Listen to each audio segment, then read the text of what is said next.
Hey everybody, welcome to Lambeau Field, PackersNews.com. I'm Ryan Wood alongside our columnist, Pete Dougherty. Pete, the costliest day of training camp so far, day 2 in pads, and it was physical, but certainly some injuries. Jake Ryan went down with what looked like a fairly significant knee injury. Kentrell Brice also carted off the field. Blake Martinez caught up with Jake Ryan after practice and said that he was devastated, said it's really tough, talked about all the work that Jake Ryan had put in through the offseason, and didn't say that, you know, it's how long he's going to be out, but certainly doesn't seem like we're going to see Jake Ryan, especially anytime soon. If Jake Ryan and Kentrell Brice miss a significant portion of practice, what does that do? How does that change this defense? Yeah, I mean, when they cart guys off at serious stuff, Ryan looked especially serious. I don't think anybody saw the Brice injury as far as reporters. All of a sudden, they just carted him off during a punting drill.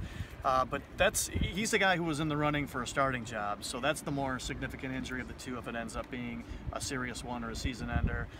Josh Jones and Jermaine Whitehead would be the two guys who would be fighting for that starting safety job if, in fact, Brice is out for quite a while or for the season. There was some good injury news today. Caught up with Packers running back Aaron Jones, who said that if there was a game today, he would have played.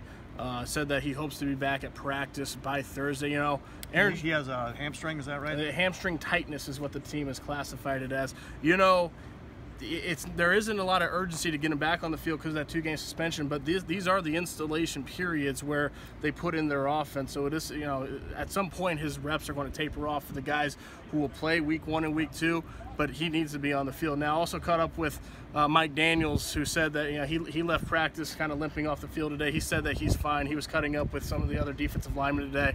Doesn't look like that's a serious injury, which is good news for the Packers, but potentially some very bad news coming down the line. Keep here to PackersNews.com. We'll have full coverage of training camp every day. Until then, he's Pete. I'm Ryan. Take care.